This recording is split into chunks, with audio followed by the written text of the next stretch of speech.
This is the book of Micah, chapter 2, verse 1 through 2. It says, "Woe to them that devise iniquity and work evil upon their beds. When the morning is light, they practice it, because it is in the power of their hand. And they covet fields and take them by violence, and houses and take them away. So they oppress a man and his house, even a man and his heritage." Shalom, shalom. Before I begin this lesson, all praise, honor, and glory goes to Yahweh, Bahashem, Yahweh Shai, Bahashem, Racha, HaKwadash. I want to give double honors to the apostles, bishop, and elders, great millstone, and peace and salutations be multiplied on all you brethren out there preaching his word in all sincerity and in truth, to the hopeful elect, 144,000, and the rest of the men, women, and children that will receive mercy from the Lord in these last days. Shalom. It's the brother Dama Agabar here with another lesson, Lord willing, and edified through the spirit and power of Yahweh Bashem, Yahweh Shai. All right, and I started with this Micah, the second chapter, just to show you the motive and the spirit that Esau, Edom, which is the so-called white man today, possesses. All right, and the scripture says, "Woe unto him," which means destruction and judgment, because, this whole time that Esau has been in rulership, ever since the Renaissance period, up until this modern time that we're in right now, he's been on a campaign of slavery, rape, murder, theft, corruption, wickedness, and all manner of iniquity, which is sin upon sin. And he's dealt treacherously, he's dealt wickedly, and he's done nothing but oppress mainly you Negroes, Latinos, and Native Americans who make up the 12 tribes of Israel. All right. And no matter where we are, no matter where, no matter where we are, this devil finds a way to come and to oppress and to steal and to kill and to destroy, like the scriptures say. And that's what the devil comes to do. And that's what Esau has been doing, and he is not stopping. All right. And it says here in the second verse, they covet fields, which that's a sin. You're not supposed to covet what your neighbor has.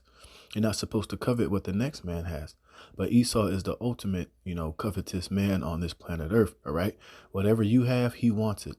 Whatever you find, he wants it. If you have natural resources in your land or in your, wherever you stay, he's going to find a way to take it and strip it from you by any means necessary.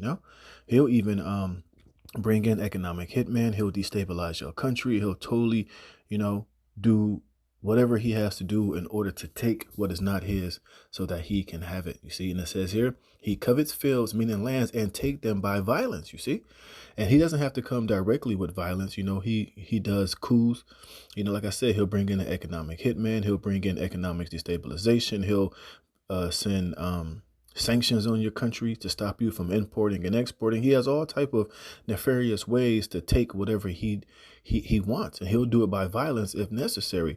He's even so good at doing this, he'll even have a country be divided amongst itself. He'll set up puppet leaders and agents of chaos to come in and to totally make it seem as if those people in that country are fighting amongst themselves to get whatever he want, man.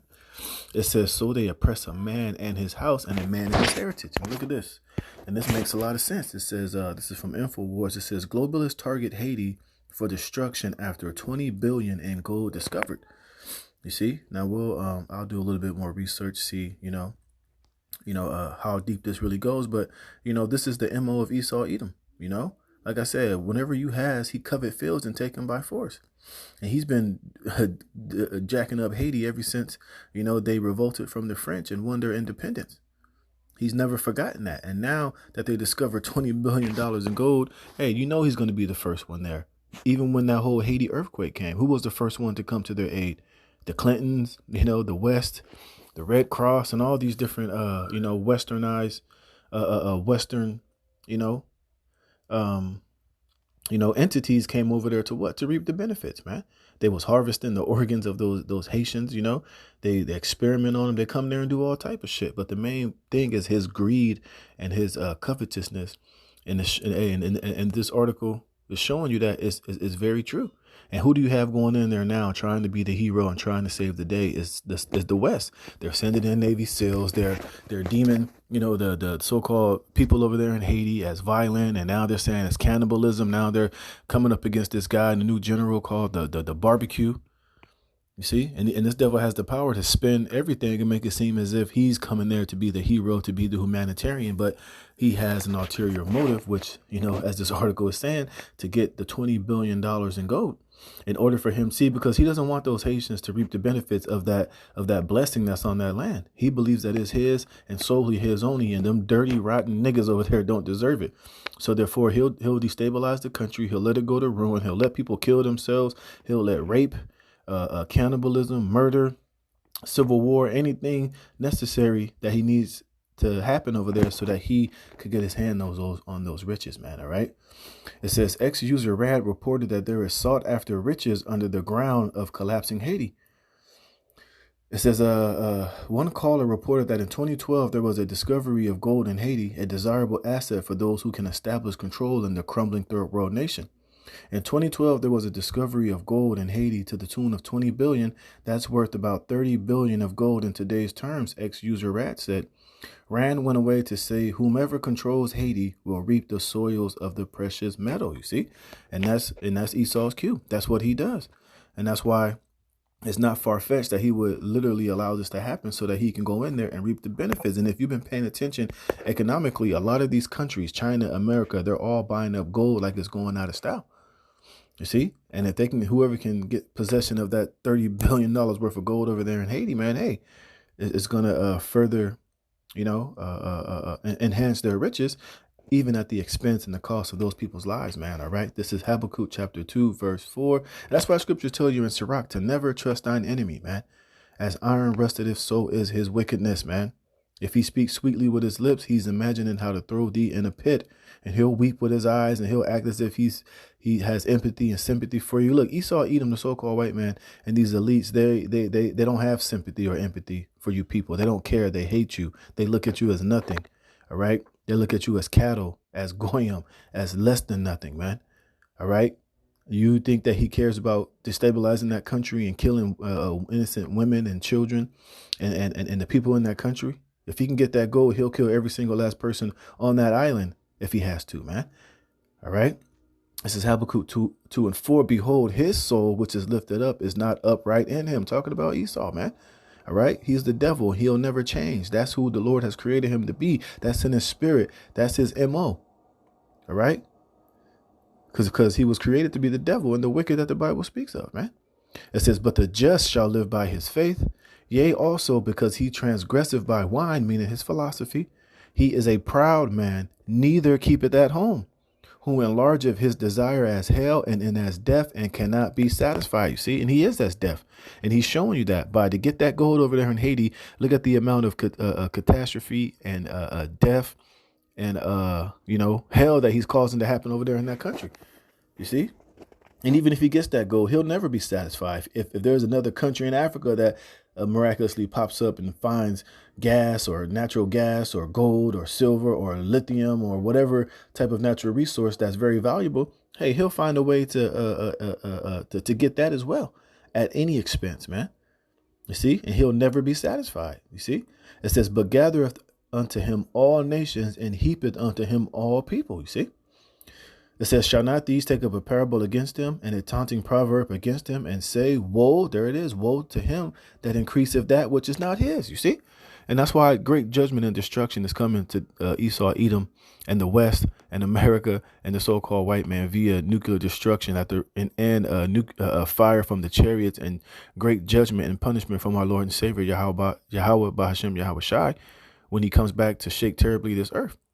It says, woe to him that increaseth that which is not his.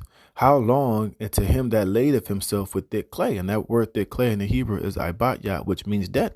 And look at the debt that America is in.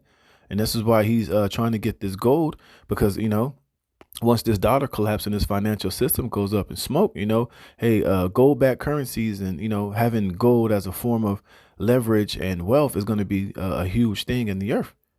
So these devils are trying to position themselves to be at the head of it. But it's all going to be in vain anyway. All right. Because that great judgment and destruction is coming upon this devil, man.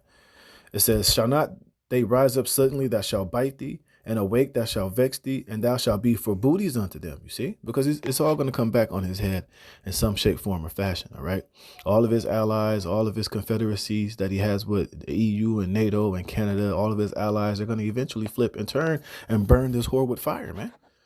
It says, because thou hast spoiled many nations, all the remnant of the people shall spoil thee, and because of men's blood, and for the violence of the land, and of the city, and of all that dwell therein, woe to him that covet an evil covetousness to his house, that he may set his nest on high, that he may be delivered from the power of evil. You see? And all you're doing is just consulting more shame and more, spewing on your glory and on your reputation and on your name, until eventually, everybody's going to turn on you. And that's why this place is going to eventually be nuclearly annihilated. But as you can see here, man, hey, this makes sense why all of a sudden Haiti is being destabilized and destroyed, because the covetous man is after the gold and that abundance of riches that has been found there in Haiti. So we're going to keep a further eye and see, if more information comes out on this. But I just wanted to tap into it because, hey, it's all prophetic. It's prophetically shows you who the biblical Edomites are, who the wicked is, and that this man is the son of perdition, the devil that the Bible speaks of. So with that, Lord willing, you were edified. Call hello, Yahweh Bashem, Yahweh Shai, put the spirit on me to do this lesson. Lord willing, you were edified. Shalom.